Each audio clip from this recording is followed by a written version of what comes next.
Hello, how are you? Today I've prepared some tips to help you stop eating sugar. Many people want to stop consuming sugar, not just because of weight issues. Because sugar is one of the ingredients that makes us gain the most weight. Sugar changes your metabolism, can lead to more metabolic syndrome, accumulation of fat in the abdominal area, and all of this also harms our health. This increases the risk of cardiovascular disease, raises the risk of type 2 diabetes, and even causes problems with the liver. We know that excess sugar can contribute to fatty liver. And many people want to stop consuming sugar, but don't know how and are looking for tips. So today I've prepared this very comprehensive video to help you with that. Stay until the end, because you won't want to miss it. If you love tips on nutrition, health, and fitness, you'll love this channel. Subscribe and turn on notifications. I post new videos daily. You'll enjoy them. So, why should we reduce our sugar intake? As I briefly mentioned in the introduction, sugar is one of the ingredients we consume daily that is most closely linked to various health problems. Scientific studies have already confirmed this. Weight gain is a basic issue. Everyone knows that consuming too much sugar greatly promotes weight gain because it significantly increases insulin secretion, which stores excess calories mainly in the abdominal area, but not only there, also in fat cells in general. So it greatly promotes weight gain, significantly increases abdominal circumference, and encourages the development of liver problems, such as fat accumulation in the liver, known as hepatic steatosis.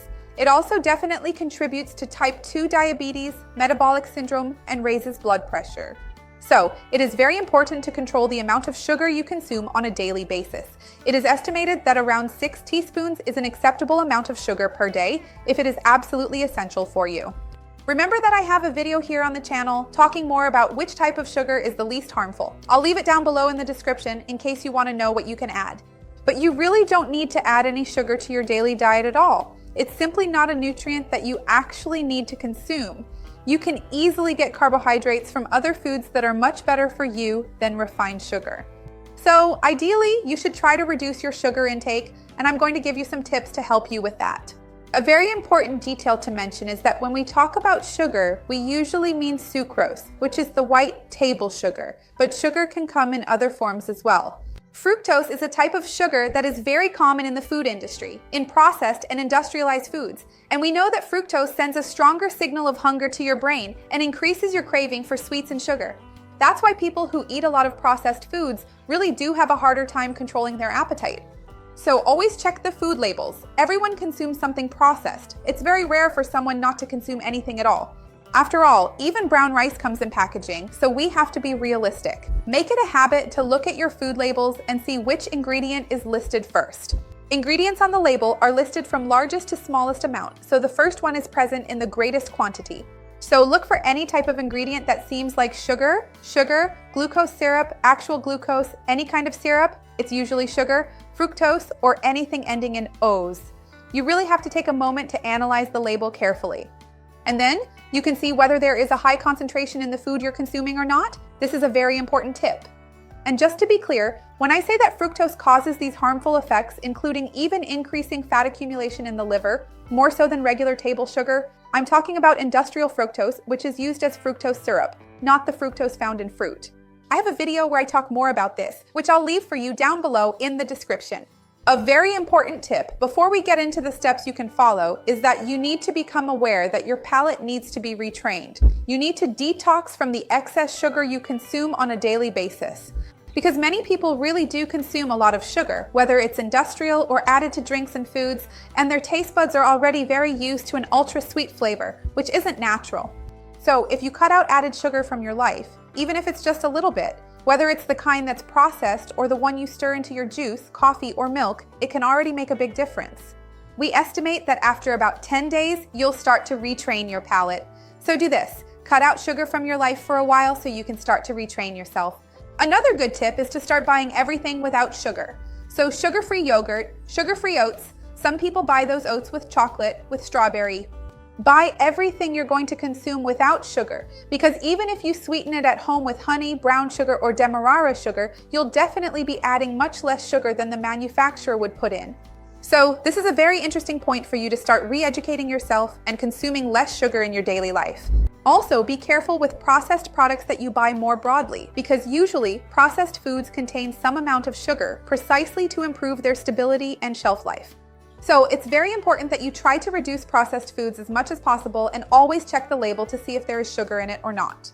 Because sometimes you buy a cereal bar that only has 100 calories, but it can have a lot of carbohydrates, a lot of sugar. You might be drinking a shake, but it has sugar. So it's important that you read the label once again and that you avoid consuming products that are already sweetened at the factory. For some people, it may seem very difficult to go without cake and cookies with their afternoon coffee. Remember that you don't necessarily have to buy them. I have many recipes here on the channel for cakes, mug cakes, which are quick for a snack. I have recipes for pancakes, ice cream, cookies, and a bunch of other things that you can make at home in a more natural, healthier way, many of them with no sugar at all, and I'll leave them down below in the description for you. Another interesting detail is that if you have a sugar bowl at home, put it somewhere more strategically hidden. So don't leave it on your table at coffee time, don't leave it next to the coffee maker. Try to train yourself not to consume sugar and keep the sugar bowl far away, because if it's too close, we already know that whatever is close by, we tend to consume more. So hiding these things ends up helping you control the amount you consume. Normally, we say not to buy processed foods, not to buy anything sweet or with sugar, because it will be much easier for you to control yourself. In an ideal world, for those who live alone, that's easy, but for those who live with more people, it's different. Because many people live with others, with their father, mother, child, husband, wife, or even a friend sharing an apartment. And that person has nothing to do with your life goals. Usually when it's family, you share the same goal. But for example, if it's a friend, you can't impose anything on anyone. So if there are a lot of sweet products around, do the same thing. Hide them in the cupboard or the fridge so you're not seeing them all the time. That will help you control yourself.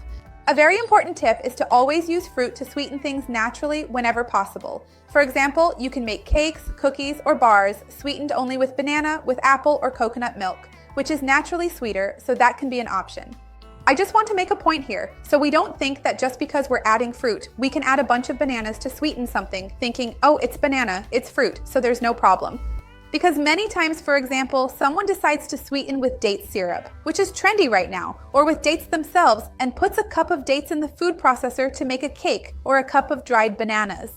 Each dried banana is a whole banana. Each date is a fruit that was once large and has shrunk. So if you eat 3 dried bananas as a snack or put them in your cake, it's as if you're consuming 3 whole bananas. So you need to understand that the sugar from fruit is, of course, healthier, less processed, and contains vitamins, minerals, and fiber, but it will also have a very large amount of sugar. If you're really trying to control it for metabolic reasons, like diabetes or metabolic syndrome, it's important to be careful with this and keep it in check. It's really important to talk about this retraining of your taste buds, this taste detox, because many people stop consuming sugar, start using sweeteners, and then begin adding absurd amounts of sweetener to their drinks, foods, and desserts. I've seen people just spraying sweetener like that, instead of counting the drops depending on the sweetener, if you're using a liquid sweetener. So they put 4 or 5 spoonfuls of sweetener in that drink to sweeten it, because their taste buds are still very addicted to that sweet flavor. So remember that sweetener can be an option for you to quit sugar. I have a video here talking about stevia, xylitol, and erythritol, which are interesting, safe options and even good for cooking as well. But you can't consume them in excess because, for example, if you consume too much xylitol, you'll end up with a stomachache because in large amounts it causes diarrhea, ferments, and produces gas. So it might not be healthy. And that's when I'm talking about the good sweeteners. There are people who do this with those lower quality sweeteners. So control your palate so you can try to improve in this regard.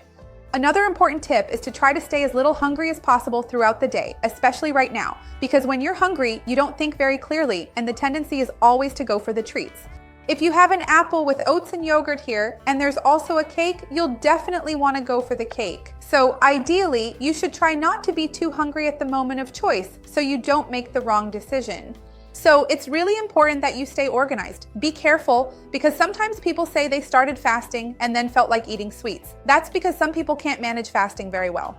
I have a playlist here talking about intermittent fasting. It's great for many people, but not for everyone. There's something called biochemical individuality. So sometimes what works well for one person doesn't work for another. So sometimes going many hours feeling hungry can actually trigger a compulsion, a craving for sweets. That's why it's important to always make different choices and never let yourself reach that point of extreme hunger. Remember that I have lots of recipes here for muffins, pancakes, pies, even low-carb ones that can help you, because when we reduce carbohydrates, we manage insulin levels better and have better control over hunger, which in turn helps control those cravings for sweets. So I'll leave several recipes down below to help you as well. Be careful also with emotional hunger, as this happens a lot with people who eat a lot of sweets. It's that person who sometimes is feeling sad and wants to eat something to feel happy, or is very happy and wants to eat something to celebrate. Sometimes the child is upset, has a test, and the person immediately makes a chocolate cake. So try to separate sweets from this role of comfort. Try to see food for what it really is, a way to nourish you. Of course, you can have a celebratory dinner once in a while. I'm not saying this in such a radical way. Food and gastronomy are part of this space for us as a society, but not every day, and not to make up for shortcomings or sadness. So if you find yourself doing this a lot, it's important, in fact, that you seek some kind of help from a psychologist, a psychiatrist to support you, or a nutritionist in your city who can also help you with this. And remember, this video is informational. If you have any questions, consult your nutritionist in your city. Another good tip is that if you've already reached that state of hunger, if you're watching this video right now and you're hungry and you didn't plan ahead, if you're in that moment of hunger, try not to go for something sweet, because for many people, it might seem like an option to eat a flan, some chocolate, or a pie. But that many times won't actually satisfy your hunger and will leave you feeling guilty. You won't be well nourished, and we already know that sometimes when you really need vitamins, minerals, and antioxidants that you're not getting because sometimes your diet is very empty. A sweet is very processed, very refined. Your body starts sending hunger signals because it actually wants you to eat foods that contain those nutrients. So a good tip is to always start with something savory, even if it's just a snack. It's better for you to make a savory pancake or a healthy sandwich. There are lots of recipes here on the channel, or even a wrap, a savory muffin, and eat that. Then if you want, you can have a piece of something sweet, 70% chocolate, fruit to satisfy that craving, or yogurt to bring in the sweetness you want. But don't rely only on sweets to satisfy your hunger, because it might not actually satisfy your hunger, and it also creates that ongoing cycle of frustration when you've just finished eating and you're already hungry again. And it also contributes to gradual weight gain. Remember that I have a really nice video here on the channel talking about how long you need to go without sugar for your body to start improving, to boost your metabolism. I'll leave this tip down below in the description. That video is really good. And I also have a playlist here talking more about different types of sugar and sweeteners, and a video discussing which sugar is the least harmful. I'll leave all of that down below in the description for you. Let me know if consuming sugar is really an issue for you or not, if it's easy for you to cut it out of your diet, and what you find hardest to avoid. I'd love to read your comment. Like the video because that helps me out, and share it with anyone who would enjoy it or needs it. Let's work together to spread this positive movement. That is my goal for this channel. See you next time. Bye.